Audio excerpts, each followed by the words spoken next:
Well, hello and welcome to What Crapples, the podcast for all that crap we love to talk about on ye old bravs. Ding! I'm Ronnie. That's my little Benuni tunes over there. Hello, Ben. Hi, Ronnie. How are you? Good. How are you feeling today, you handsome bastard? I'm feeling much better. Thank you, everyone, for the concern. I attempted to put myself on vocal rest over the weekend, but of course I wound up chattering away because that's my nature. But I am feeling a lot better. I'm still like a little stuffed, but it's one of those things, in a cold where when you're stuffed and you're coughing, but you feel fine. So I'm at that stage, and I apologize to anyone if a cough escapes and I cough directly into your ears. I apologize. I'm going to try really hard to mute myself. Okay. Well, today is a very good. Okay. Well, that's a lot to unpack. That's a lot of information. Okay. Guys, Ben might cough at you. Today is a very special episode. We are talking to the Brav Bros, who I've been calling the Bravo Bros because, honestly, who reads anymore? You know what I mean? Who puts letters together properly anymore? Once I get something in my head, it just stays that way for years. And that's what happened with those two. Those guys, so talented, fun, really cool guys. That's coming up in a moment. But first, we finally have an announcement. The Golden Crappies. Did you think we just were going to quit doing the Golden Crappies because Bravo tried to out-crappy us on their own network? Oh, no. Oh, no, Ben, take it away. Okay, everyone, here is the news. Okay, the 2024 Golden Crappies are going to happen on February 17th in Los Angeles again this year. Okay, it's going to happen at the Palace Theater in downtown Los Angeles. And basically here is what you need to know. Tickets are going on sale Wednesday, January 10th at 10 a.m. local, which I believe means 10 a.m. Pacific time. But, I don't know what local means. Maybe that means 10 a.m. for everyone's time zones. Try it. See what you can do. But the point is, tickets are on sale January 10th, Wednesday. However, if you are a Patreon member, you are going to have access to tickets. You may already have access to tickets. We are doing a Patreon presale Monday, January 8th, that starts at 1 p.m. local. May have already started. Not sure when this is going up. And it's going to continue until 10 p.m. Tuesday, January 9th. If you don't buy your tickets before 10 p.m., you're going to have to wait for the general on sale. So that's all the news. I mean, it's exciting. And we're really, really excited to do this show, The Crappies. It's been a wild year on Bravos ever since The Crappies. I kind of think The Crappies were the end of innocence because ever since The Crappies, we had Scandival, we had Reality Monteith, we've had everything. So let's celebrate the year that was. Come join us in Los Angeles, February 17th, Palace Theater. Yes, and Crappy and link in our bio and link in on our website, all that stuff. On Instagram, website, whatever. Go there, link in bio, or on Watch What Crappens. There's a ticket link right there for you. So come. But the Watch What Crappens ticket link will not go up until Wednesday. So right now it's only on Patreon. Also, I forgot what my also was. So who cares? Okay, everybody. Crappy Hour is back this week, which is on Instagram Live. Follow us on Instagram because that is where we ask your help with nominating things or what your ideas for nominations, etc. are. So participate, won't you? Also, Crappy Hour is our live show where we talk to you every other Monday, 5:30 Pacific time, and that's what we're doing tonight. Okay, if you're not listening to this on Monday, January 8th, you can still listen to the audio or watch the video on Crappens on Demand on Patreon. Okay, that's enough advertising or shit. These guys, we have been hearing about these guys for a really long time. I mean, they splashed on the scene. I see them all the time. They're social people. People are great, by the way. I don't even know who's doing that. If they do that themselves, we should have asked them that. That's neither here nor there. It's probably not to talk about on the show.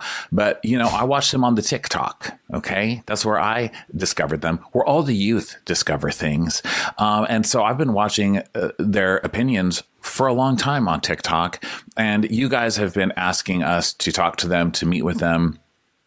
And finally, we fucking did it. I mean, my God, let's not wait any longer. Now, here we are with Steel and Shooter of the Brav Bros. Give it a listen, why don't you? Thanks for being here, everybody. Enjoy the show. All right, here we are with Shooter and Steel. Hello, boys. Hey. Hey, how's it going, guys? Thrilled to be Good. here. And we're Ben and Ronnie for your listeners who may not know us. I'm Ben. That's Ronnie. Dan and Lonnie, what's up, dudes? Yes, thank you. I'm an idiot. And you know what else? I've been calling you Bravo Bros for how long have you guys been around? 2 years? 3 years? Almost 2 years now, but Almost that's fine because everybody calls us Brav Bros, Bravo Bros, Brav Boys, Bravo Boys, Yeah. pretty much any variation. We're just going to have to trademark them all just to make sure that we're all clear across the board. You Wait, definitely you guys should. are Bravo Boys? Or No, they're actually, I thought you guys were Brav Brav Bros. Boys. It's already happening. Brav Bros. I thought you were Brav Brav Bros. Bros. Is that what They're it is? Brav Bros. That's Yes, exactly but what I it say is. Bravo Bros because I watch you guys on TikTok. So you don't start your TikToks off like, hey, we're the Brav Bros. It just starts with whatever you're talking about. And, you know, once I get something in my head, podcast like that either. we do. Hey! Hey, the Brav Bros coming at you live. Brav Bros. So congratulations to you guys. You guys have been killing it. And, you know, at some point, you got to leave the house and meet the neighbors. I mean, what the hell? How have we not reached out or gotten to know each other yet? Let's have a beer, bro. You know, it's one of those things like we get consistently not compared. I think that we're your straight counterparts, according to a lot of our listeners. We get a lot of that. It's like, watch what happens with straight guys. I'm like, I'll take that. I think more so, you know, seeing you guys at the top of the charts frequently, it's a little daunting to reach out to people sometimes. So I was like, I'll just wait, you know, I'll bide my time. And then when everything started happening and we heard the shout out on your show, which thank you guys very much. And I thought, maybe we should reach out and see if they'd be interested in a collab. But we're huge fans of yours. Obviously, we've been listening to you guys for a while. We reference you guys a lot. So the fact that you wanted to have us on is incredible. So thank you guys so much for the opportunity to chat with you today. Oh my God, of course. And you know what? You guys have achieved the real dream, which is that you had some sort of impact on a TV show. Like who is the husband or boyfriend who was on your show that they referenced in the flashback on that episode? Chris Bassett. Right, Chris Bassett. Yeah. See, you guys made it into a flashback reference, you know, of like tabloid gossip. That's like the dream. We've never been able to do that. Yeah, Yeah, we honestly, we heard from Bravo over the summer that we were going to be featured and they had to sign all the release forms, make sure that we can see our faces and everything. I thought it would have been funnier if we were blurred out and they just showed Chris Bassett out there. But yeah, obviously we want to show our faces out there. And we weren't sure when it was going to happen. And then obviously we're, 6-7 episodes into the season. The season's kind of dragging along. We're getting kind of bored. And we're like, are we ever going to be in this show, as they said over the summer? And it just kind of happened. And neither of us really, we tend to not watch live anyway. We watch on Peacock the next day because we can't stand commercials. So we'll wait. And then all of a sudden our phones are blowing up. That is so straight guy of you, by the way. Oh, to not even well, be able to the other fast thing is- forward the fucking commercial. Not Like, fun can't. commercials. Especially Sunday night too, because there's football on. So we're watching football on Sunday Okay, night. okay. And then we'll watch our Bravo the next day. But our phones start blowing up Sunday night. And then obviously you guys mentioned us on Monday, which I thought was such a funny clip because again, you called us the Bravo Bros. But that's Just an how things asshole. work.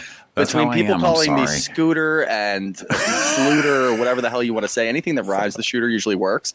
That and Bravo Bros, they go synonymous. It's perfect. Well, I intro every show with a new nickname for Shooter. Like last night, it was Rootin' Tootin' Scootin' Magootin'.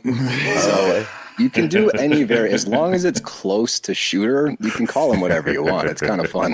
It's, I'm basically like a dog. If it rhymes with my name, I'll respond. yeah. No, I mean, yeah, that's it's like a blank canvas, you know. Yeah. Shooter is definitely a name that I feel like works really well for like a straight guy podcast. I think if it was on a gay podcast, it would have a whole other situation going on. Yeah. It could have a different meaning. It sure. Yeah. It's my username on Grindr. Wait, we got another important dream stuff that to you talk. guys. Oh, I'm sorry. Another dream that you guys have accomplished is when you Google you. Something comes up that's like they're straight in all caps from Bravo and Blaze, a post from when you guys did we were Bravo and thrilled here, Blaze. just to make sure everybody knows, all right? Just so you know for sure, we made sure the first thing is these dudes are straight. Like that shit is hilarious, and that is also my dream. I just want someone to be like, "He's straight," but like in the gayest all caps ever. He's straight. Just name this episode that, and then people will start saying it. Yeah, okay. We could do that. So we have joined forces today, really for something that's like bigger than all of us, which is the State of the Union for Salt Lake City. Like Salt Lake City had such a huge finale last week, that even the esteemed Jennifer Lawrence last night at the Golden Globes told Entertainment Tonight that started talking about the finale, started saying receipts, proof, timelines, screenshots. She started doing the whole thing. This thing is like bursting at the seams, it's about to get to that next level where people who don't watch Housewives are going to start asking us questions about it. So, but it does ask a very important question, which is, what is the state of the Salt Lake City Housewives? What do we think is going to happen at the reunion? What do we think the future is for Monica and the women? There's just so many pressing questions, and it required a summit. I completely agree. It was astounding to watch it transpire, and it's one of those things that I was nervous about because we had so much buildup last year about the black eye and Jen Shaw and all that nonsense, and we get to the end of the season and the big reveal doesn't happen. It was just all this buildup for nothing, and to focus around a storyline like that for so long, I thought that the reveal at the end of this season was going to be what we've already seen, and that's that Monica sued Heather for botched lip injections, and that's the big thing. I think everybody was kind of going that route because we get teed up by Bravo frequently where we're like, oh, here comes the big reveal, and it's this massive letdown. So for this to hit, and not only hit with one thing, but they dropped the black eye in there out of nowhere in the perfect way, because we had talked previously, if they bring up this stupid black eye and that's the big reveal as well, I'm going to be furious. But to drop it in there like a little cherry on top after outing Reality Von Teese was just cinema. It was cinema. That wasn't physical TV. Abuse. Yeah, and right? Not only that, but abuse. It was perfect. The way that they did it was perfect. To watch Heather have this comeback season after her disaster last year trying to defend Jen. Oh, man, people were pissed last year. And rightly so, because like you said, they not only dragged that on forever, they dragged it through the entire 3-part reunion of 2, and we never found out who gave her that damn black eye. And then she was so tricky about it. She's like, well, that, first it was like, I forgot. And then she was like, we all know. And then you can guess. It's like, I don't think you can do that with black eyes, right? Yeah. No. And then it trickled over to Girls Trip. Like, it even went to a whole other franchise, and it became a storyline over there too. And by the time it was on Girls Trip, I was like, I am done with this. This is like a very annoying storyline. Let's never see it again. Yeah, we were done with it, honestly, in the moment, and we could not get past it. It got to the point where we were even blaming that stick tree that was in her room, saying that maybe she just got drunk and she walked into the stick tree and it poked her in the eye, and she's really embarrassed and she doesn't want to tell anyone about it, so she's making up this whole storyline. I mean, it was brutal, but I want to ask you guys, because we got a lot of comments. I had a theory about, whether or not Bravo knew about Reality Von Teese and Monica's association. There were a lot of people that commented on it and said, we knew this weeks before. We knew that Monica was associated with it. Seal and I try to, obviously we have to report on the news when it comes out, but we try to block out some of that because at the end of the day, it's entertainment and we don't want spoilers. If it's a drama series, if I'm watching, say, any of the shows that I really liked and somebody spoiled it before I got a chance to watch it, I'd be pissed. It wouldn't hit the same way. So I try to actively avoid that. How do you guys navigate those waters when it comes down to the rumors that are flying around before a finale? Specifically the rumors and the nastiness. Yes. I'm a little bit more like you. I kind of want to enjoy the show, like the show that they've created, that they've edited. I kind of want to enjoy and just like take it on, and then maybe I'll look at gossip afterwards. But like, it's not Game of Thrones, so like I'm okay to look at gossip. I don't know if I seek it out really intensely, but like, I'll see it around and I'll maybe follow some things. If I get really like whipped up about a topic, I will then do lots of Googling, but usually I'm like you. I just sort of like to go with the flow and see what happens. But Ronnie is much more involved. Oh, I have nothing to do. Like, I literally don't do anything. I went to Home Goods today before the show, and I'm literally exhausted. Okay, I carried in like one tiny little lamp. I don't even need. That's like all I did. I'll talk about that all week. My experience there. Hey, for me, Home Goods trips are taxing. Okay, you have to walk around. You have to. Yeah. You look at multiple items. You're like, will this fit in there? Do I want it in there? Maybe not. Maybe I'll come back for it. Can I come back? I was in there with a measuring tape. Okay.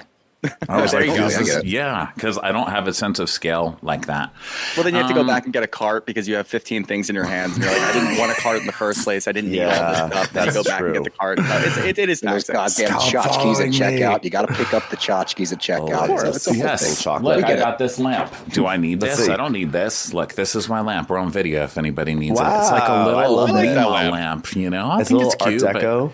yeah, like a little art. I don't need it. It doesn't really go with anything. Anyway, the point is, I have no life. Okay, I'm going to stare at this lamp and just be proud of this. I have a Show's lamp over there $10. also. I'm like going to be so proud of this lamp, but I don't do anything, and so I lie in bed. Lie. And I looked that up the other day. The difference between lie and lay, because That's a that's tough how one. That's a little really I tough do. one. Lay is actually the past tense, right? Isn't that No, oddly lay is enough? a thing. Like if you lay Lay. something down, it's an object. Like I laid down this gigantic, supersized thing of Trident on the Yes. desk, but I lied down. So anyway, I don't do anything. So I get really obsessed. I mean, it goes back to the days of like Yolanda on Beverly Hills with her Lyme's disease and people questioning that. I know everything about the difference between Lyme and chronic Lyme. The dates of her posts of when she was in a bikini and when she was, I follow all that shit. I love the conspiracy part of it. But even I didn't know about the Bravo and Blaze. Sorry, Bravo and Blaze. Hi. But I didn't know about the Reality Monteith thing until I think 2 weeks before when the assistant posted it. Jen's Murillo posted it, which I thought was really shitty, Murillo. Okay. Like, I get that you're on Jen's side, but they did such a good job of keeping this shit secret on the show, which is so rare for Housewives, and to be spoiled by you little clutch stealer. I was glad. that I dude- missed that entirely. So I was not spoiled by that, but I was a little spoiled about the black eye. Only because Andy Cohen had said on Watch What Happens Live that there would be an answer about the black eye later in the season.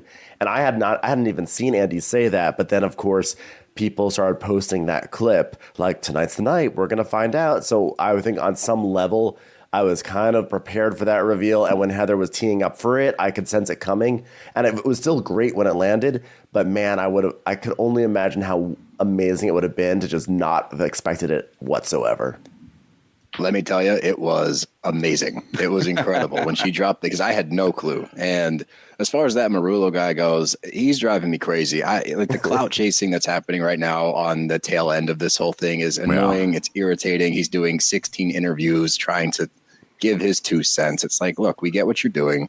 You're not doing this to vindicate Jen Shaw. You're doing this for your 15 minutes of fame.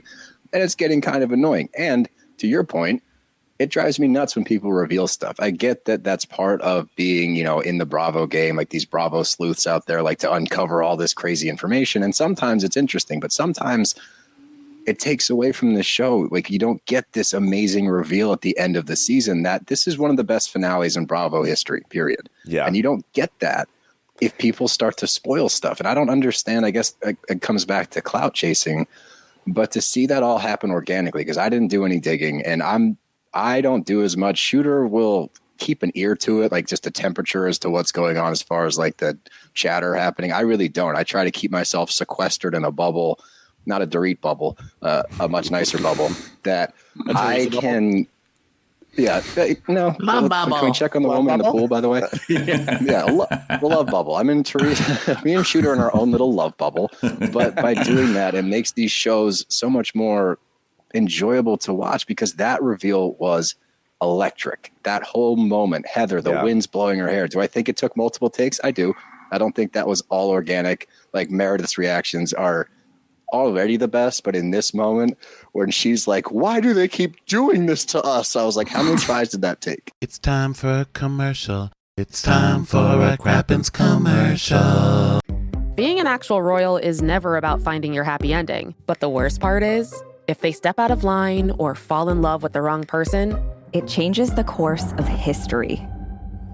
I'm Arisha Skidmore-Williams. And I'm Brooke Sifrin. We've been telling the stories of the rich and famous on the hit Wondery show Even the Rich, and talking about the latest celebrity news on Rich and Daily. We're going all over the world on our new show, Even the Royals. We'll be diving headfirst into the lives of the world's kings, queens, and all the wannabes in their orbit throughout history. Think Succession meets The Crown meets real life. We're going to pull back the gilded curtain and show how royal status might be bright and shiny, but it comes at the expense of, well, everything else. Like your freedom, your privacy, and sometimes even your head. Follow Even the Royals on the Wondery app or wherever you get your podcasts. You can listen to Even the Royals early and ad-free right now by joining Wondery Plus. I was very offended when I heard you saying that on your show, that you think that this cast does multiple takes. How dare you? You guys are like, this is so scripted. This is the improv community theater. Of course, they script it in their head, but I don't even think they stop. I don't think they're like, you know what, let's do that again. I think they literally just improvise for 20 hours. They just cut it down to something that was good. Yeah.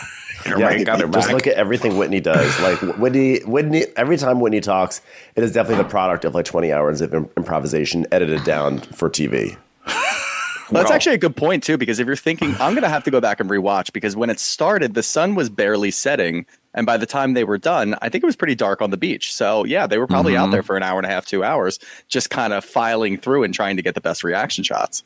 Mm-hmm. Yeah. Did anyone watch the finale a second time, or just like have like a victory lap with the finale? Because I definitely did Saturday night, and I put up a poll on my Instagram because I was bored and being like frenzied, and I was like, "Who else is watching this tonight?" And 75% said yes.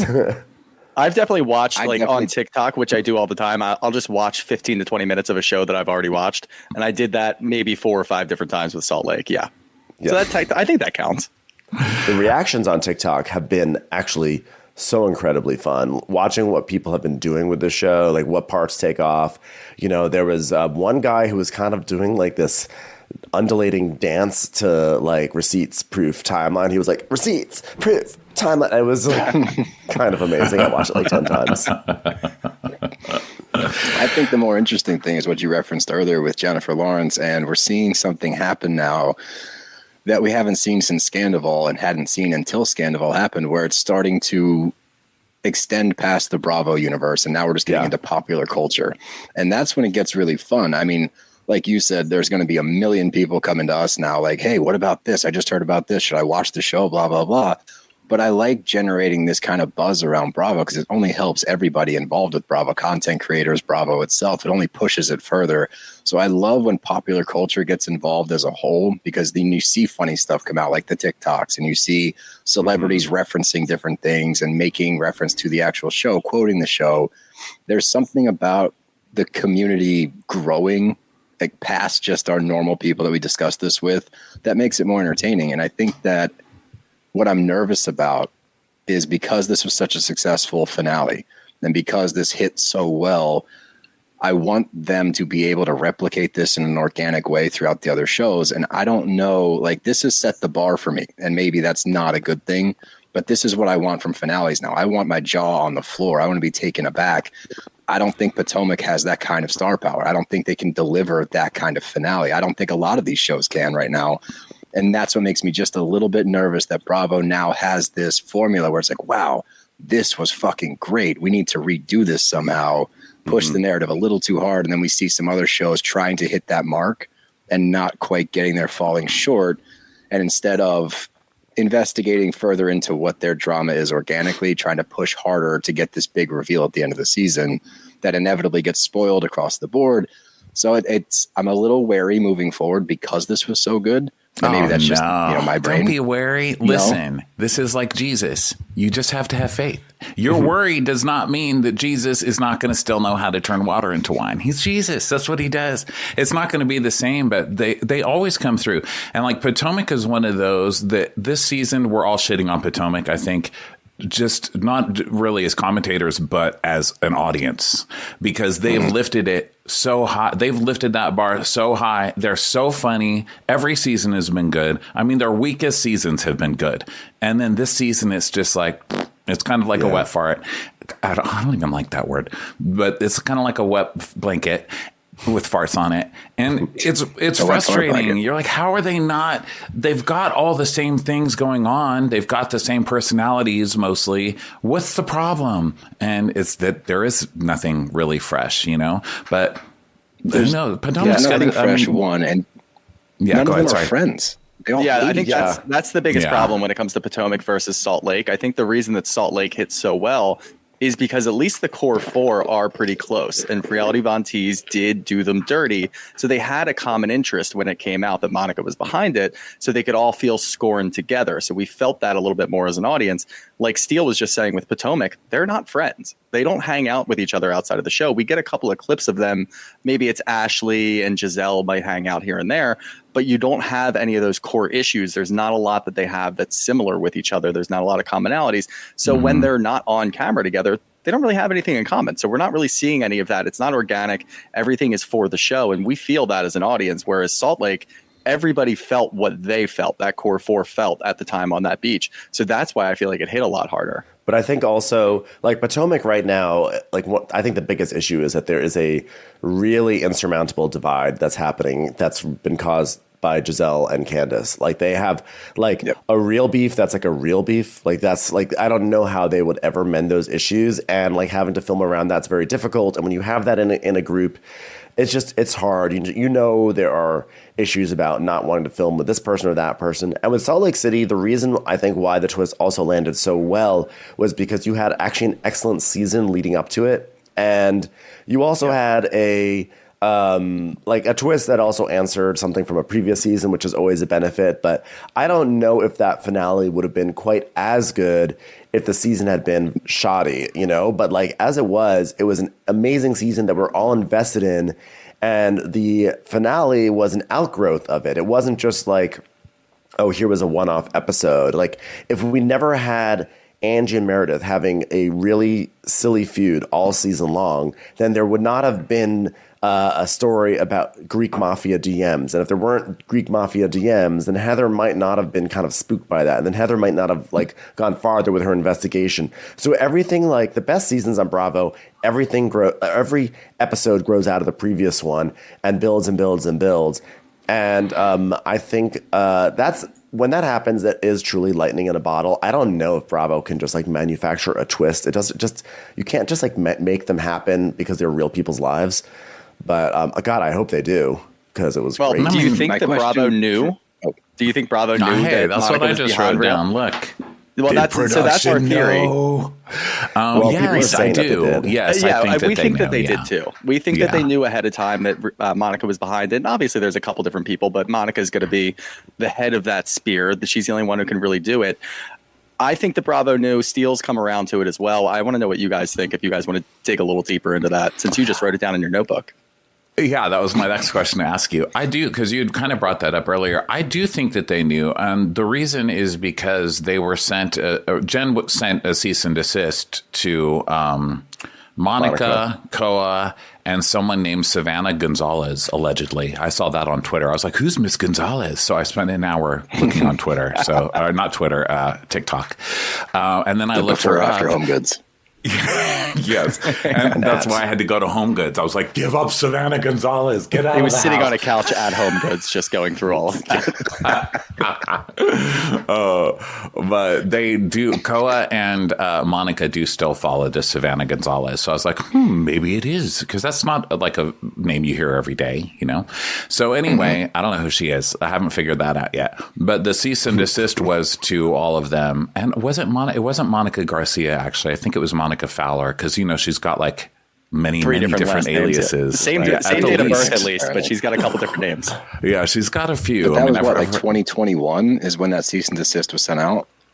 Isn't that right? Yeah, I mean, I am always my evidence. Hold on, I'll open I'm always like Mr. like not naive or whatever. I think, well, I think it's possible that Jen Shaw sent that off, and there was a cease and desist, and they may have seen it at one point. No one thought anything of it beyond that, and I don't know. I think a lot of times. How did Jen not tell them? I mean, she worked for Jen. It was somebody coming for Jen, and she released the video of Koa. That's what the cease and desist was for. It was that. How did Jen know about Reality Von Teese?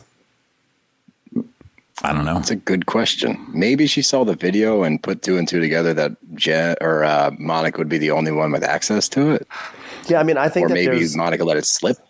But Monica allegedly hacked into the system, right? So no, Monica supposedly, according to Murillo, Monica was the one who had those cameras installed in the office, and she knew the password, so she didn't even have to hack because when she worked there, I guess. And this is, who knows? Who knows what's true? Because you can't really believe anybody on this show. I mean, the witnesses are Murillo, Tanisha, and who else is talking a lot? Koa. So they've all got, a lot of reasons to say whatever. And production, who believes production? Everyone's like, well, production said that they didn't know. You believe production? It's Bravo production. Their job is to lie to your ass. Yeah. Well, here's the only reason why I feel like production might not have known, because it does seem like production would know. But I actually feel like Bravo is really protective about their brand in terms of a certain I was going to say that they like the people on their shows to have a certain amount of wealth or whatever. I mean, obviously Monica was not a wealthy cast member. Every now and then they allow a pour on, but she was associated with Jen Shaw. I feel like Monica, I don't feel like Bravo. The reason why I don't think Bravo would do this, or if they knew about it, that they would continue to go forward with it, is that they could see a potential divide happening and it would be an issue for the cast. And it's just bad. It might be bad juju. I don't know. I just feel like I imagine corporate not being down to bring a troll on. They're already very, interacting with Bravo already. They are very protective about their talent. And so I don't think that. Right. But just a counterpoint, corporate and production are two different things. Well, production, that's fair. Corporate's not going to know what production's doing necessarily. And I also think that it's not necessarily a negative that they did it. And I love diving into the comments now where people are like, this is insane. This is the downfall of Bravo. They're inviting these kinds of people on the show. Next thing you know, everyone's going to be infiltrating and blah, blah, blah, which is not true. But I think that they had to have known to a certain extent, or maybe their angle was, all right, well, she's going to have some dirt on Jen, so let's bring her on because she can push that narrative a little bit. I just find it hard to believe that if there was a cease and desist, if there was prior knowledge to this at all, that Bravo is completely in the dark about reality Von Teese. I know they're claiming that they were, but to not even have an inkling that it might be her, and maybe that's all it was. Maybe maybe she is behind it. Wouldn't it be fun if it comes out on the show? There's a lot of different levels to it, to which how much did they actually know? But I think that the idea that they had no clue, I don't know if I can get on board with that. Yeah. Right. What's crazy to me is that so Ronnie and I, we do an Instagram show every 2 weeks where we just talk about Bravo stuff and Crappy Hour. And I swear this is not actually just a plug, not a blatant plug, but when we prepare for the show, we have a shared photo sort of thing on Apple iCloud. Photos. It's called iCloud. Let's give Steve his props. In the cloud. Steve, so there's great job, Steve. Steve so Jobs, we have what will happen is a lot of times Ronnie will take screenshots on his phone and just put them on the clouds. That way I can see them and be like, hey, this is what I thought was interesting. So yesterday I was going through it because I was like, I'm going to add something today. And as I was going through it, I saw that Ronnie had a screenshot from Reality Von Teese in December. And this was where Meredith, the first day of the trip, where Meredith is wasted and Reality Von Teese regrams or retweets a photo of Meredith kind of passed out and is or maybe it's Benzo's, whatever. And I was like, what's crazy is that Monica was continuing to troll the women as Reality Von Teese after she had been outed by them several months earlier. And I was like, this is kind of wild. Not only that, she actually, according to a TikTok I saw, so there's the Reality Von Teese 2 on Instagram, which started a long time ago. But then the Reality Von Teese on Twitter didn't start tweeting about them until the day they shot the reunion. The day they shot the reunion was apparently November 20th, and that's when the Twitter one started coming after them. That's from I don't have it. I have stuff for Crappy Hour just because I don't want to start getting yarn out with little on the pin board for you guys. But detective board.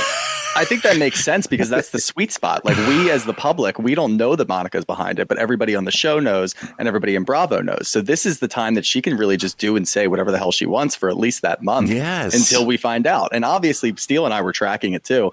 We looked to see how many followers Reality Von Tease had before the finale and then after. And it went up. I don't even know what it's at right now, but it went up close to 10,000 followers. Easily. Oh, I took a photo and it was at 6,000 because we had the screener. So it hadn't hit like it was about 2 hours before it went live. And I took a screenshot. I was at like around 6,000. And now last time I looked, it was at like 45, 50,000. Wow. Oh yeah, they're massive. And that's not surprising. This is going to where make she wanted. Yeah, exactly. So even if, and we'll talk about that next, because I don't think that there's a future with Monica on this show. That's the big question. Just because she's going to be alienated. These women aren't going to want to film with her. Although, no, I'm actually battling myself right now. We've seen it in the past. You can do whatever the hell you want and they'll still film with you and they'll still make it. Like we've got Tom Sandoval's out there. Everybody's okay with him now. We're going to see in VPR next season. They're going to be filming with them. They're going to be doing whatever because you know what? He made them rich.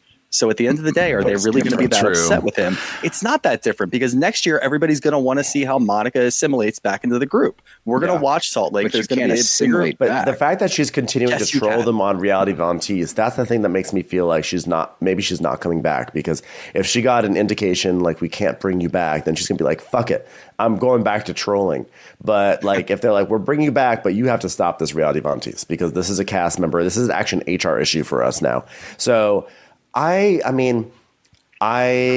so curious to see how this shakes out because the one thing is that I know the women are like adamant that they are not going to film with her. But I also feel like Heather Gay is extremely shrewd and she's extremely media savvy. And I think if Bravo sits her down and says, look, I know you hate her guts. I know she committed the ultimate betrayal and she's an internet troll. But also look at what this is doing for the show. And like, it's either going to play out not on the show or can play out on the show. So like do the smart thing. And I think that will like respond. Like, I think that will connect with Heather. I think she'll be in and then everyone else will follow. I think Meredith will be a tough one, but they will drag her into it. And then she'll spend the whole season shrugging and looking away from Monica. I got nothing to say to her. And it'll work. It's been interesting to watch it because part of it, like her going on Reality Von Teese again and torturing everybody once she was outed on the show. She also didn't really know how the world was going to react to this. Like she did that big photo shoot that when all of this came out on the show, she was like, I'm Reality Von Teese and like holding up the big newspaper Kinko prints where she's like really being sexy and starting the newspaper on fire and all of that stuff. So in her mind, she was kind of a hero, you know, and that's the thing about Monica. She's like a loose cannon, and I don't think she really knew how people were going to react. I think she's shocked at how much pushback she's actually gotten from people. My first reaction when I saw it was like, okay, that's bad, but I had read that she, like I told you, I'd read the Murillo post, so I knew, but also I was like, I've been telling you guys Monica's crazy this whole time. And she really has that like, but she has a narcissistic mother. And then so everybody's like, how dare you? You obviously don't know what it's like. And it's like, well, that's not taking away from her being an asshole, though. You know what I mean? Yeah. Like she still seems like completely loco on her own. But I think she was really shocked, and I'm shocked after because our reaction was just the initial reaction. But then seeing all this stuff coming out online, like how bad it was. I mean, she really was stalking Jen Shah. She was literally like sitting in front of her house, like videoing it. Yeah, I think that that also is an issue why she might not come back. Like she did sort of like she crosses lines. I think she actually broke the reaction law a little bit. Broke the law. I think that like just a touch. I think the audience has actually been more supportive of Monica than I would expect. Like every time I go onto Twitter, a lot of responses have been like, yeah, well, face it. They went like they supported someone who wanted fraud, and she, without Monica, there would be no season 4.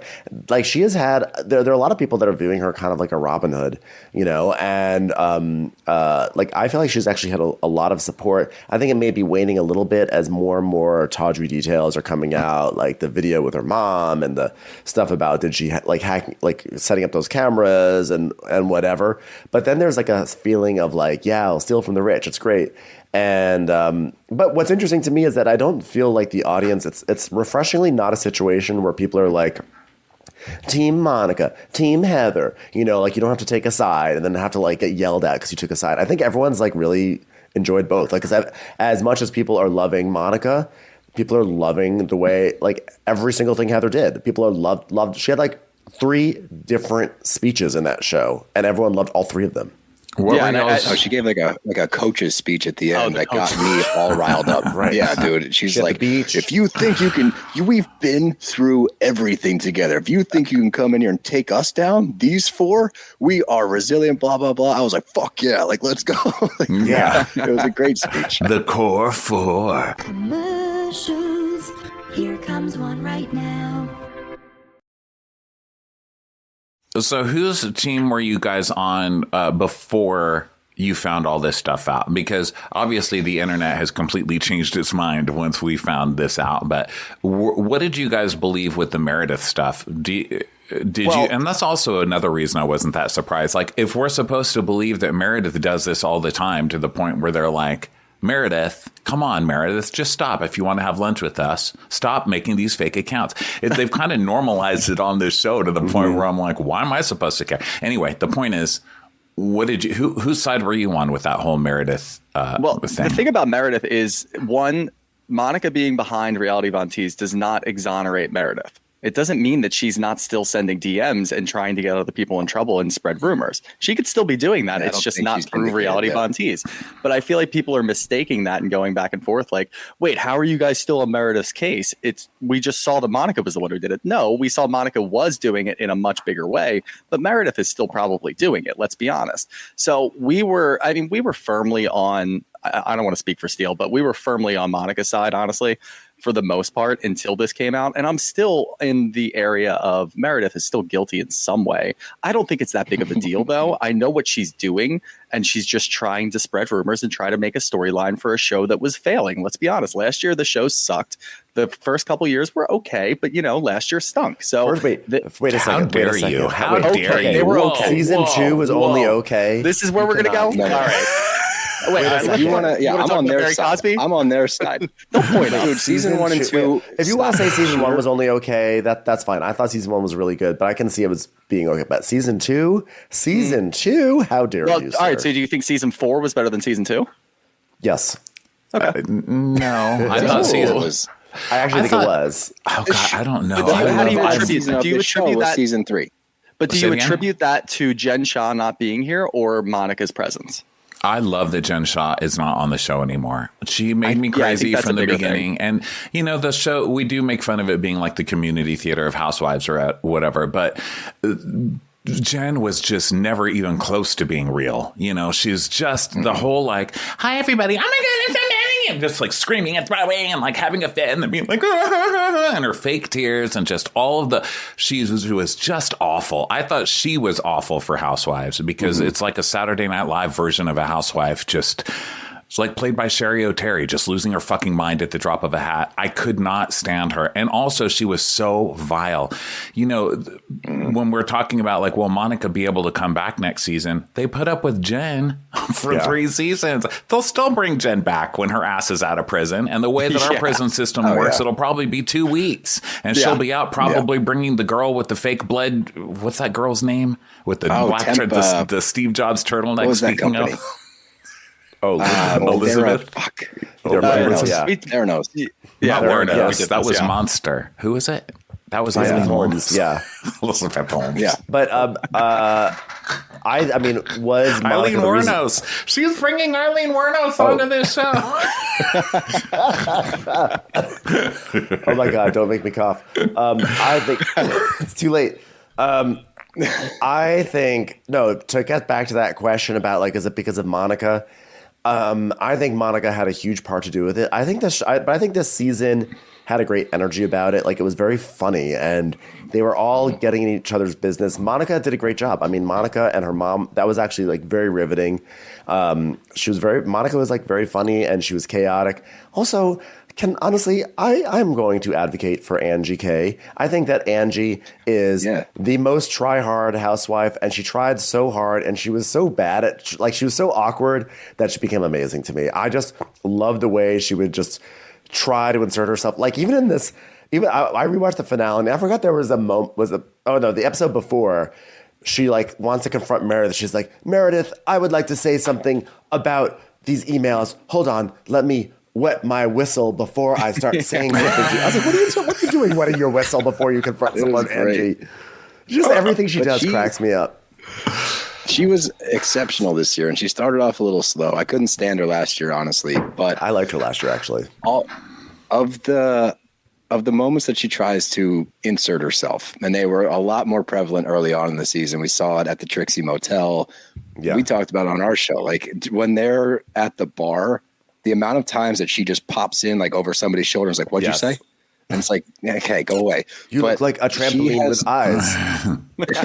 Yeah. Like she just pops up to like give a rebuttal. Then she's not involved in the conversation, but she seemed, I think episode 3 or 4, she kind of hit her stride. Like she didn't seem as forced, and the scenes with her and her family didn't seem as forced. And we got to see a more genuine side of Angie K. And maybe that's just getting comfortable. Maybe that's being around the show long enough, being around these women long enough, but we definitely saw a different side of her. And I gave her like the comeback player of the year award, because from last year, I really didn't enjoy her last year. She irritated me. I didn't like the forced issues and stuff like that. So to see her be more organic and be more comfortable and kind of find her niche within this group was actually really refreshing. I thought she did a great job this season. So I'm on team Angie K now. As far as like Monica and Meredith and all that stuff, I was on team Monica for the majority of the season. Part of me still slightly is, if we're being honest, just because of how much she delivered, how much she gave us throughout this season. If love her or hate her, she was the MVP the entire year. She did a great job. The storyline, as you said, with LD, old Linda, was captivating. And now there's even a bigger part when you're looking at her behavior throughout the year, the stalking, the manipulating, this and that. And you have her mom to compare it to. You're like, oh, well, is this nature versus nurture? It brings up so many different conversations of, is this a tendency that she got from her mom? Is this just Monica and Monica's nuts? I think that it was such a great year for a housewife, but I'm pretty much on the platform of she's a one and done. She's going to be one of the greatest one and dones in history, but I don't see, probably the best. And I don't see how you can bridge a gap. And I get it. I agree with you in, if Heather can get past it, this would be great TV to watch this play out next year. I just don't see how you can present that to the audience without feeling like it's being force fed to us. Well, because how do you bridge that gap? Yeah, actually, the question is, will it actually be great TV? If the women finally are like, okay, cynically, we know this will be good for ratings, et cetera. It's good for our job. We'll shoot with her. Will we actually get a terrible season of them? Will it be a whole season of them just like not wanting to talk with her? Will them trying to avoid her, or like will be fake interactions? It could wind up backfiring in our face if we demand Monica back. Yeah, it could, because like that's one of the main issues that we have with a lot of the shows is if you get stuck on one topic the entire season, we're going to get bored, especially if there's no answers. We already know the answer to this one. So if the entire topic next year is all of the women just completely alienating Monica and talking about how much they hate her, we're going to get tired of that. The reason that this season was so good was because we went from one issue, whether it was Lisa Barlow's son and if he's going to Columbia, what does Heather think about this? Does she even get to have an opinion? To Angie K and Sean's rumors. Like there's so many things going on, and it seems like every episode there was something different. That keeps it fresh. That keeps us without engaged. It being episodic. Exactly. And we're still, by the end of the season, we're going through this roller coaster. Like this was a fun year, and then they give us a great finale. That's a great way to end the year. I don't want to deal with, it's kind of what we're doing in Potomac right now. We keep going back to Potomac, but all we're talking about is whether or not Robin and Juan, what's going on with Juan and his allegations about cheating and everything else that whatever is surrounding it. We're tired of it. We don't want to do the same thing every episode. We want something fresh. So I don't think that Monica here next year is going to allow that. Yeah, I think it's good, like I was saying about Real Housewives of New York, sometimes it's okay to say goodbye, like you don't have to just keep the same thing going because it was popular that, for a long time. And I think that's kind of the thing with Monica. I'm fine if she's a one and done. I enjoyed her pretty much. I didn't have she is kind of Gen 0.20. with how she just will fly off the handle and go really, really low, really fast.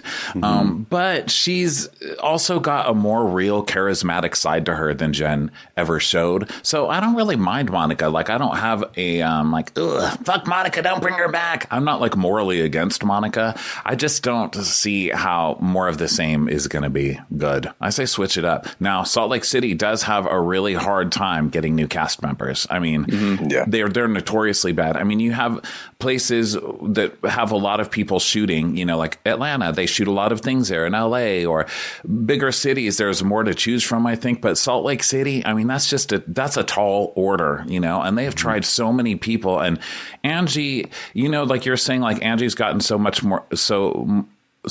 more comfortable. I don't think she has at all. I mean, I think that's what I love about her is she's still so awkward and forced. But I think I'm more used to it. And I just love it. I just think it's so funny how she's like always reading off a teleprompter, how she still doesn't get it. But you just kind of get used to certain things because you watch them so much. And I just really love her now. But I'm okay with trying it out. I think that if Monica comes back, I think the producers have to work really hard that by the end of the season, the feud is over. Because we have a theory, which is that, like, you have, like, feuds have, like, a 2-season arc. The first season is the build up to the feud and the breaking point, which is usually the more riveting part. And, like, we've seen this on, like, season 3 of Real Housewives of New York with Bethany and Jill, and just a million other feuds. And then you usually have, the next season is you're living in the feud. And like, how do we bring these two together? How do we find peace? Which is also usually pretty entertaining, but it also wears out its welcome. And the worst are, there have been shows where a whole season of feud happens, and like this happened with Shannon and Vicky actually at one point. And then the season ends and the next season comes on and they're still feuding. And you're like, I can't, like, I'm over this feud. I don't want, like, get over it, you know? So if they bring back Monica, if they bring back Monica, they've got to wrap up this feud by the end of next season. Don't you think that that's going to be the worry about Jersey too this year? I mean, from everything we've been reading, it looks like, you know, half the cast is refusing to film with the other half of the cast. What do you guys think about the Jersey stuff that's coming out? What have you guys heard? God. We're so done with it. I mean, that's like the quintessential teams, and we learned that the hard way last year. We weren't even picking teams. We even said in the beginning of the season, we're not going to bother picking teams. We're not going to steadfast go one way or another. And every comment that we made, it's just like a full comment list of Team Teresa, whatever it might be. And that it's got to be the most toxic fan base out of all of Bravo. And it's absolutely insane. It's crazy to go through, but it's funny because by the end of the year, we loved it. We wanted to embrace it, and we would actively try to annoy them. And it's, you know, it's a good time. But I don't know where they go. And we were hoping they were going to make a ton of changes this year. We were honestly calling for, you know, whatever Teresa wants to do. If you want to give her own little love bubble show out in California, her and Louis can just go live the rest of their days and do whatever the hell they want. And then you get Melissa out of there and maybe you just start fresh. I think they wanted to see, at least in my eyes, I think they wanted to see what RHONY looked like this year to see if there was good feedback to the new cast before they made a decision on Jersey. And they might give Jersey this last year. And if they're not going to film together, we're not going to want to watch it, really. Obviously, we still will, but we're not going to want to watch it. And they'll know that by the end of the year. And you'll be able to see the dip in the viewership by the end of the year. And I think they're going to have to make a hard decision. Who do you let go? Who do you keep? And Bravo's going to have to stick their head in the mud, like, essentially. Intense feuds have been like part of Jersey's DNA since the beginning. Like, this is the one show that like likes to live in that space. So, I mean, I'm ready for it. I think that New Jersey is really, over the past like 6 or 7 years, has been one of the most consistent performers on Bravo. And it sort of always gets overlooked. There's always like a flashier show that comes along. You know, Vanderpump Rules was out, you know, was doing Scandival while Jersey was doing its season. And Jersey kind of got overlooked from that. And then, you know, right now everyone's talking about Salt Lake City, you know, we're putting together the ballots for the Crappies. And, you know, I put something on Instagram like, hey, what are everyone's favorite like moments on Bravo from the past year? And of course, everyone writes like everything from SLC or Vanderpump Rules or Beverly Hills. And people just don't write stuff from Jersey. But like Jersey always has so much stuff. So I hope that these warring factions can get over it, because I feel like it's actually a really good cast. And if they just wind up in this super divided place where Bravo does have to clean house, I think that'd be a shame. Well, I think that's the risk that we're run, though, is like, at what point will they get over it? You know, we've had the Melissa versus Teresa feud forever, seemingly. And now you have, I think that the risk they're running this year is, from everything I've been seeing, it's Danielle and Jen Aiden are getting into it physically. So are they going to put a lot of pressure on Danielle, a newbie who didn't, you know, she was fine last year. I enjoyed her. Did she necessarily find her stride? I don't know. I don't know if she was like a stellar performer last year, but she was solid. Is it risky to put that much onus on a newcomer? What's up? I was going to say Danielle and Jennifer Aiden having like a feud based off a physical fight is actually exactly what that show needs. Like a different kind of feud between those two nutcases. Yes. Well, they're kind of. I mean, that sounds perfect because everybody was pegging her for being the newest member of Team Teresa. So now that she's in limbo, because I feel like she feels a little scorned because she was thrown under the bus by Jen Aiden. So now all of a sudden she's fighting with somebody else. If she can kind of stand alone and do that, and we have a different feud to look forward to, maybe it'll take some of the pressure off the rest of the castmates, and we can kind of get back to what Jersey is. Oh, we'll also have the new feud of Marge versus Jackie, because those two, that's the typical Bravo. Like, we're going to be on the same team. We're going to be each other's allies no matter what. And then Ozempic came along and ruined everything because it looks like they're having Ozempic fights. Like, that's what I've heard that their season is about. And now Teresa has accepted Jackie, and now Jackie and Teresa are going to be like little besties, which is insane. I don't like this. That's insane. You're getting me excited for Jersey now. I didn't know that was possible. Maybe it's what it needs. Yeah, this is all stuff that could be potentially what it needs. The only reason I was nervous about Danielle and Jen is because Danielle's a newcomer, and I don't know if it's a lot of pressure to put.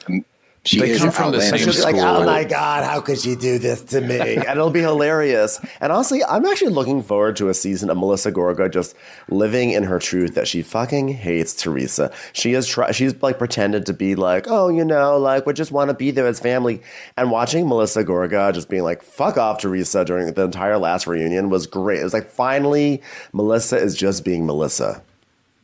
But do you think that they can have a show in which they are is there a way that the show is successful when you have the group split so firmly? Like, can they still come up with a formula to entertain Jersey, us? I think we have so much fun with Jersey because we do like the stupid voices, you know, so like we love it for that reason because everybody's a Muppet to us, you know, so we like it for that. I think a lot of what hurts a Jersey is the fandom because it really, like you said, it does get so toxic. Oh my God, people will come after you heavily. Death threats. Like really they bad. Called us. We've been on Team Gorga. Apparently we're on their payroll, and then they said we're on Teresa's payroll. I haven't seen any of the money yet, so I'm a little upset about that. But no matter what you say, they will take up arms against you. One way, or you can be Team Joe, or you can Team Teresa, or you can be down. We were neutral. We would preface everything with, we don't pick a side here. We think they're both kind of crazy right now. And we would still, the tree stands are the absolute, like the tree stumps. A friend to everyone is a friend to no one, Joe. Dude. Okay. You know, sometimes you got to pick a side. But yeah, they're toxic. But I always like that show. And I have to say, they've always delivered on that show. Even the worst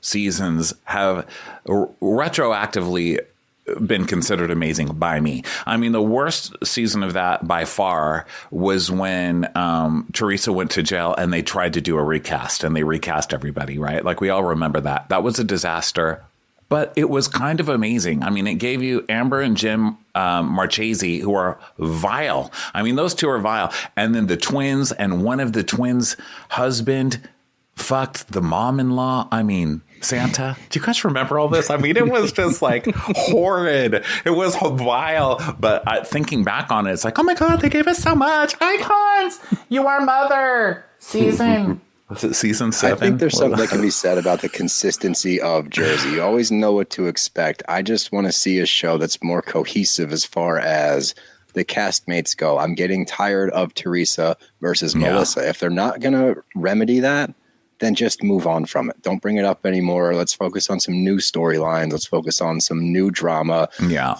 Maybe that is the beauty of Jen versus Danielle. Maybe that will be the focal point that we need to take our mind off of Teresa versus Melissa, because for all intents and purposes, they're not rectifying this situation. They're not coming back together. We can move past that. So I agree. The consistency with Jersey, you always know what you're going to get. The women do always come prepared. They do their best to deliver a good show. I can't knock them on that. I just need something different this season because I do love this cast. I love this cast. I love the dudes on this show. Like overall, there's something comforting and familiar when this show comes on TV. And maybe that's because we're from Philly and, you know, Jersey's just down the street and we familiarize with these kinds of people. I don't know what it is, but I want to watch a season in which I'm not rolling my eyes because it's Teresa versus Melissa again. I can't do that again. Well, I think that we've known that forever, and we've accepted the fact that they're never going to get back together. It's now like what we're seeing is Melissa finally understands you're never getting back together. Maybe it was the Joe of it all that was kind of standing in there. So now that Joe is, you think so? Yeah, that's kind of what I think. Yeah, I think that like because like in an effort to make it good for Joe and Teresa, she had to play nicey. But now that Joe is like, fuck my sister, and Melissa can just be like, yeah, fuck her. Which, by the way, might be exactly what those two need to become real friends, which is Melissa actually being her authentic self. I don't know if that's going to really happen. What will be interesting, though, to go back to Salt Lake City, sort of tying back to sort of like building off the earlier question of like, is Bravo going to try to have like big, you know, season finales with twists and turns? I'm not sure that Bravo can do that, but I'm interested to see how this might affect other shows. Like, you know, when I look at what's happened on Salt Lake City this season and I look back on the New York reboot, I was not a fan of the New York reboot. Although in retrospect, there are things that I do really appreciate about it. Like I really enjoy the Jessel of it all. Like there definitely has like some upside. I'm not writing it off, but do we think that New York might come back with some more knives out? Because I really felt like a lot of last season was like, look at us. We're just like fabulous girlfriends in the city living fabulous lives. Don't you want to be friends with us? And I think that like second season, may they now be like wanting to kind of go a little harder at each other? What do you guys think? Yeah, I would say so. I feel like that first season is just kind of feeling each other out and also getting acclimated to the show and having cameras around and, you know, what makes good TV.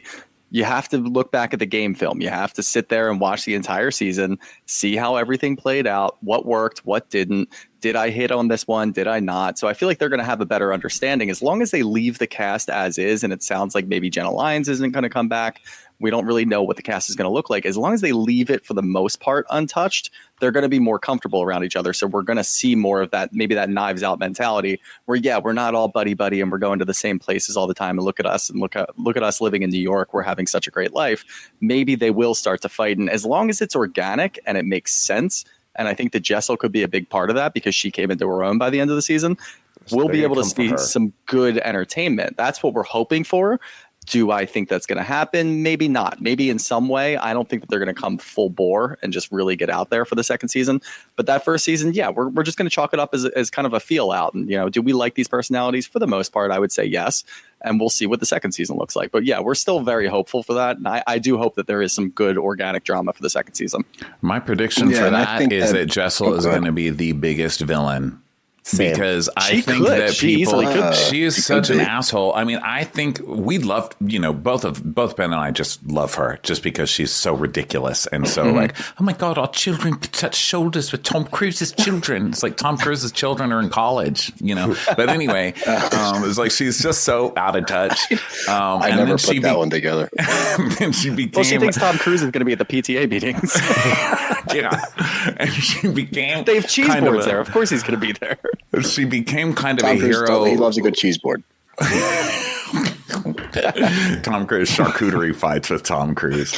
But she became kind of a hero. Scientology overall loves charcuterie. Sorry. She became a hero later on because the worst people were going up against her and kind of bullying her, which is how you win in Housewives. Like if everybody's bullying you, then you're automatically going to kind of be the hero for a while. That's just how it is. And so I think she got lucky in a way. And also she was so much herself that she just didn't care. And I think that in a show where not everybody was themselves all the time, it worked. But I think at heart, Jessel is an asshole. She's a funny asshole. But I think that people really did the thing where they just start going so rah-rah for one person that they stopped seeing that this person at their core is kind of an asshole. That's why they're fun. So I can't wait for her villain era. And I think that's going to come up in her next. It's going to be a huge villain era because she also became so popular at the end. She had a Rolling Stone profile. And the other women are not going to stand for that, especially Erin. Erin is like the most jealous person of them all, and she's going to start taking down, Jessel in her own boring way. That's the only thing that will make Jessel not the villain, is having Erin go after her again. But I think that Jessel's going to come to season 2 thinking she's a superstar, and they are going to go nuts. What do you think, Steele? I agree with that, and I would love that to transpire because I hated Jessel for the first half of the season. And when she started to come into her own, I love Jessel. I'm a huge Jessel fan. I 100% agree with Ronnie. She's an asshole. We saw her be an asshole to Pavitt multiple times. Then they kind of like chalk it up. We like them together. Let me get that straight. I like Jessel and Pavitt together. I think they complement each other well. Yeah. But the way she talks to people is very brash. Like she's just rough around the edges. And that's a good thing once you got to know her. I think this show's set up to have a solid second season. I think they have all the pieces there to do it. And like a Shooter said, like you check the game film, you go back and watch tape. They read the socials. They understand like how things have been working, what did work, what didn't work, right? They're reading all the comments. Sai made comments during the season while it was airing saying, I promise the food thing's not going to be a recurring thing. She addressed what we were all irritated with because the food thing got really annoying, that there's no food anywhere. I'm always hungry, blah, blah, blah. It's annoying. Stop. She addressed it during an episode on Twitter. So they are self-aware. They're going to look back and see what was working, what feuds they tried to start that didn't necessarily land. I think that's going to be a big tell. And how to play the game the right way. What's going to make good TV versus what's going to be annoying and what's too far maybe. But now that their feet are wet and they're ready to go for the second year, like Shooter said, if you bring back this cast, maybe add one newbie in, but I don't want to change things up after only one season. I think give them 2 years, see how this season goes. And then if they're good together, you've got a good show. You've got a good show in the making. If not, you have one more year to try to make some changes in that third season. But I think we're going to see a better season this year. I enjoyed it last year. I saw the makings of a good show. So I don't think you got to continue that. You got to bring in a new person, and that new person cannot be like an influencer or sort of working generically in fashion. They have to be just like much more interesting, I think, than the people that are there. Like a CEO or a CFO. Yeah, and I think that like I don't love Sai. I think that like if you get rid of Sai, I think with Erin, Brynn, I'm very hot and cold about. Sometimes she drives me nuts. Sometimes I'm like, oh, she's actually really good, and like there is the potential for the show to just like really explode for me, but it's definitely not there. I need a little bit more camp.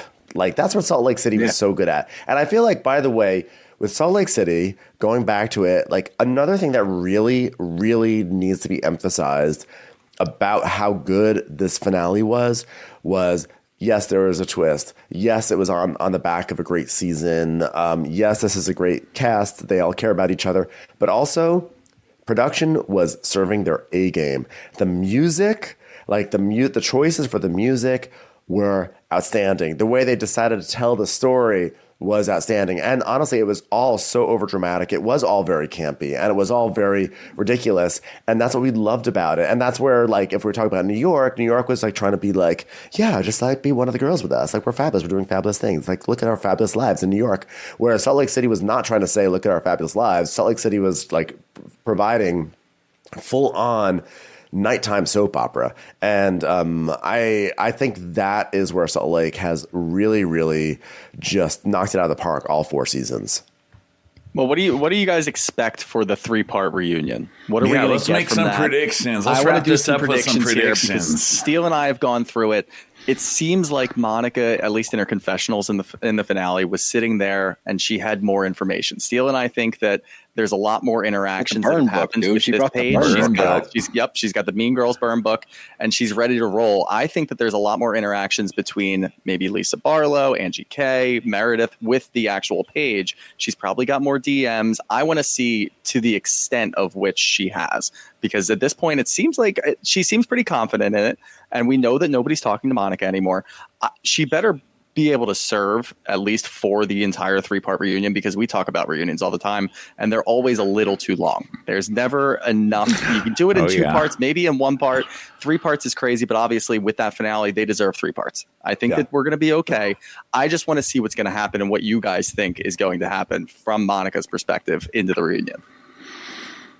Well, I think Monica, at the end of the day, I know this is anticlimactic, but I think Monica has a bunch of nothing, because Monica, what she brought during the season is like, your husband's gay. I mean, really, if you think about all of the horrible things that Monica supposedly knew and had against everyone, really, she didn't. And that reality Von Teese was just kind of bringing down Jen Shaw. One criticism we were getting after the recap was like, oh my God, you guys don't realize that account had been scrubbed and there, all this other stuff was said about but what? Where are the screenshots of all of this horrible stuff that she supposedly said? I mean, there was obviously the Shrek stuff, but that was stuff that Jen said about Heather. And then there was her saying Whitney is a swinger, which I don't think there's a person watching the show that didn't think that, watching them in their first 2 seasons anyway. Like when they're on the party bus with the stripper pole and all of their friends who are like Whitney lookalikes are like, oh my God, they're all getting wasted and doing shots off each other. And it's like,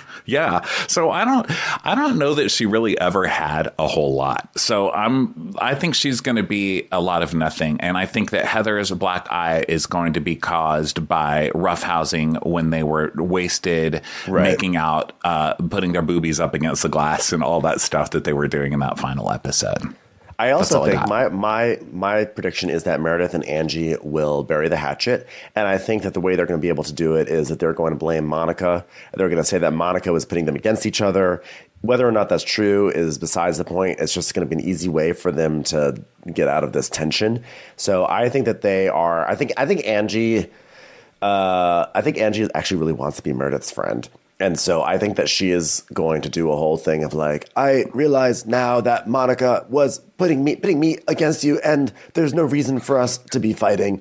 And that's true, by the way, because if you look back at the origins of their feud, it was based off of almost entirely nothing. Like, I don't even know. It was like a passing comment in the finale last season. So my prediction is the two of them are going to move forward.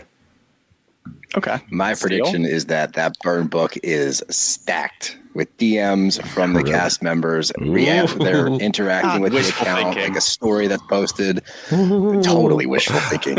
I know. I hope you're right. I hope you're right. I do too, because if there's just stacks and stacks of Lisa Barlow commenting on a funny story that Reality Von Teese posted that's dragging Meredith or dragging Angie or dragging somebody in the group, and her replying like, oh my God, this totally happened, would be really, really funny. I want that burn book to come through. I get so bummed out when we get these bedazzled notebooks, these big manila folders where they put so much time and effort on how they look, but then they pull out the receipts and you're like, damn it, that's really not anything. So look, Monica has delivered up until this point. She is also a certified legitimate stalker. So she definitely has dirt on people. She had the dirt for the account on Jen. Her goal with the account was to take down Jen Shaw. Mission accomplished. Okay. I don't know if she's the reason that she went to prison, but regardless, I'm wishful thinking still. So if she can do that, who's to say that she doesn't have more shit on the other ladies? And if she does, and then she lights the burn book on fire and walks off stage and no one hears from her again, that's my goal. That's what I want to happen. Will that happen? No, but I want that Barlow. God, you are delusional. That's I think so too. I love it. I hope you are totally correct, because I want. Guys, come on, it would be so good. I think it would be good too, and I hope that you're correct. I hope that she really burns the house down, because all of them, it's fishy at this point with everybody. They've already accused Meredith of all this stuff. Last year it was Angie H's husband. They forgave her. And Heather is fishy too, because Heather's still friends with Tanisha. I mean, what the hell? Like, Tanisha is out of the closet. And if all of these DMs and stuff that have been released over the course of the week, which we're probably running out of time, but another time. But all of those that have been released proves that she's keeping someone who is totally doing the same thing Monica was. I don't understand it. So I think that's pretty fishy too. I feel like that just goes to show you that there could be some hope for Monica staying on the show. If Heather's going to be able to forgive Tanisha, why? Because she gave her the DMs that made the show even better. I mean, I guess that's good enough to still be someone's friend or hairdresser. Tanisha came clean about it. So that's why it's like, you apologize. So that's okay. I think Tanisha saw an opportunity to get on TV, and Tanisha took that opportunity to get herself on TV. That's what happened there. She didn't have like a weird moment of where her conscience was just like too much to bear. She couldn't hold on to this secret any longer. She felt this moment to be like, ooh, here's my moment. I'm going to blow up everything and tell her that Monica's the one behind this. I'm going to get my 15 minutes of fame. I think that everybody that's tagging along for this that is not a member of the show is using it to their advantage to get their face in the limelight and profit off of this somehow. I'm firmly under that belief with both Tanisha and Marullo and whoever else is on the Shaw squad. Yeah. Well, yeah, absolutely. We'll see. We've got a month left of it.